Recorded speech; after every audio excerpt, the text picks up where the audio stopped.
All right, JP Morgan Chase is among the biggest of the big banks on this entire planet, and he is worried about all this government spending, so much so he thinks it's going to spark inflation.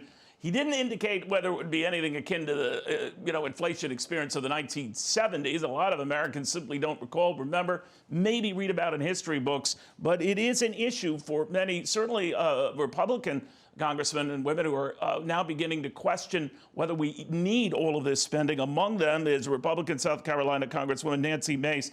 Congressman, very good to have you. You're worried about this. Oh, absolutely. And President Biden released a $6 trillion budget yesterday afternoon at 2 o'clock in the afternoon of a holiday weekend. And you wonder why he's doing this. We can't continue to spend. It's like if he just adds an extra zero here and there, it's going to be okay. And it's very much, it is akin, and I liken it to President Jimmy Carter's presidency, if all of this, as we suspect, will trigger inflation. And we're already seeing higher prices, but this kind of spending will ensure that everybody's paying more for their houses, their rent, their groceries, you name it, prices will go up. All right, now these price upticks were happening before a lot of this spending, to be fair, Congresswoman. So is that all the president's fault, or is he just, adding salt to the price wound here? I think it's definitely going to get worse. Our spending problem, as you know, Neil, didn't happen yesterday. This has been in the making for decades, and Republicans and Democrats have contributed to it over the years. But in the middle of the pandemic, seeing the kind of spending, we just had a $1.9 trillion COVID relief package. If you pile this on top of it, if you pile the incentives that the federal government is giving out for people to stay home rather than go back to work, it is absolutely throwing gasoline on the fire.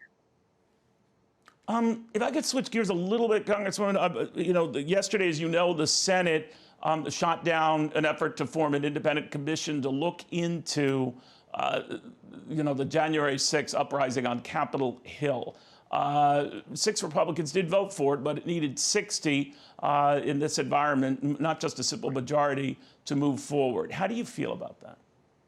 Well, I voted against the commission in the House side when we were in D.C. last week. There are already 4 federal agencies investigating January 6th, and I was one of the most vocal Republicans after the insurrection. We have the Secret Service, the FBI, Homeland Security, and the Department of Justice already investigating. There have been over 440 arrests made, almost 500 federal charges. And then on top of that, right now in the U.S. Senate and in the House of Representatives, there are 10 committees that have broad subpoena power, are already investigating January 6th as well. And that process should play out. And now Democrats, because of that vote yesterday, they're calling to end the filibuster in the Senate. Well, I remember just last year when Senator Tim Scott had his police reform bill, and it was Democrats who used the filibuster to end any debate on his piece of legislation too. So it cuts both ways. It's frustrating. I hate politics, and this is one of the reasons why. You're new to Congress, and of course, you're trying to get things done. You were critical of Donald Trump right after that insurrection, saying, I can't condone the rhetoric from yesterday, at the time referring to the uprising on the Hill, where people died and all the violence. These were not protests. This was anarchy. You did distinguish between later on voting on measures like this and an impeachment itself, but you did vote for the electoral vote confirmation that Joe Biden would be the next president of the United States. So that puts you at odds with Donald Trump in a way. Are you still at odds with him?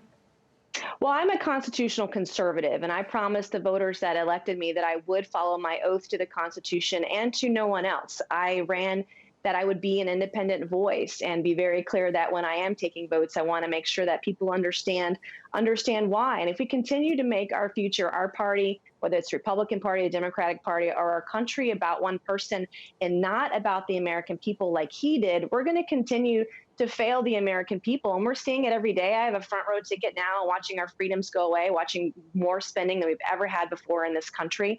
And I want to fight for the right reasons. I have 2 kids I'm raising. I'm a single mom, and I see these hardships every single day, and that's why I'm there.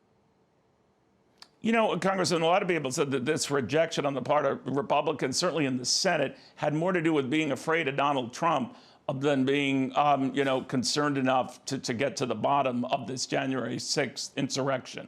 Do you agree with that your party is afraid of Donald Trump, doesn't want to upset him?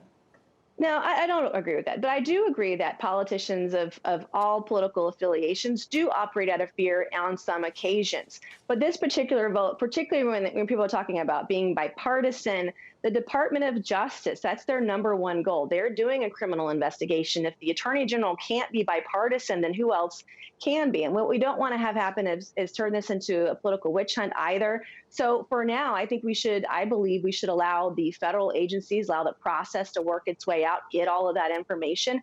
And we have 10 committees that have broad subpoena and investigative powers within the US Senate and the House of Representatives that are doing investigations on top of the four federal agencies. All right. Congressman, thank you very much. Good seeing you again. Nancy Mace, Always. the Republican South Carolina House Transportation Infrastructure Committee, many other committees as well.